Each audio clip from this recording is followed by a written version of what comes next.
What kind of cardio is best? Low intensity cardio or high intensity cardio? Stay tuned and find out.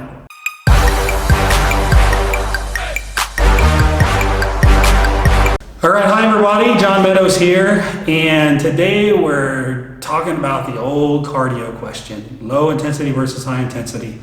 It is amazing to me, all of the arguments that are based on science that are out there. It's a never-ending discussion.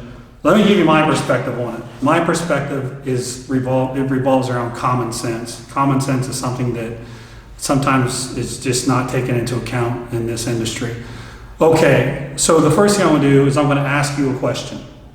For those of you that have dieted hard, you've been dieting really hard, maybe you're competing, maybe you're not, but you're kind of sucking wind. You're at the tail end of your diet, you don't have a lot of energy, your recovery is at a premium so that you can train hard with weights. Does it make sense to do high intensity cardio at that state, when your body's in that state? No, you're right, it doesn't. It doesn't make any sense. You can pop all the studies out you want, but the bottom line is your body's in a very vulnerable position. You're probably in a caloric deficit, okay? You're probably really beat up. Your cortisol levels are probably rising. Your muscle protein breakdown is probably a little too high. So in those cases, I'm going to tell you that the better choice is low intensity cardio because it's not draining your recovery ability for your body and it's not overtraining your body just in general. Now, let's back it up. Let's say you're starting a nutrition plan to lose body fat.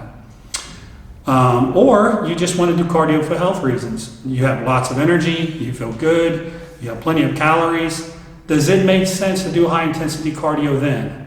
Absolutely, why not? High intensity cardio is fantastic, okay? The difference is the state your body's in. See, this is the thing that people miss when they're really overanalyzing cardio.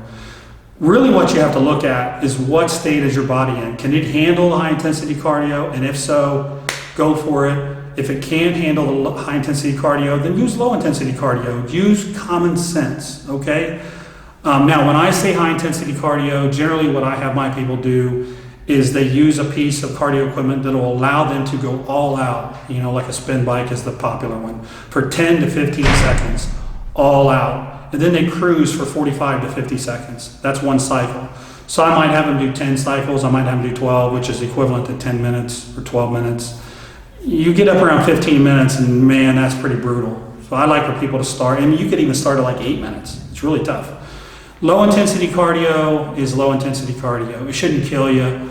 You know, you might start at 35 minutes, you know, maybe you're on a treadmill with a slight incline, maybe you're walking at 2.8 miles an hour, which is not hard. But as you go, you'll get better and better. So you'll have to increase your speed and you'll have to increase your time that you're doing the cardio. And that's a good thing. That's a good thing. That means your body is adapting in a good way. So when what you're doing is too easy and you add speed or you add incline or you add time, that's a good thing. That means you're doing it right. So those are, again, just some common sense I want you to think about when you get into this whole cardio discussion on which is better. So that's it for that video. Thank you for listening and we'll see you again soon.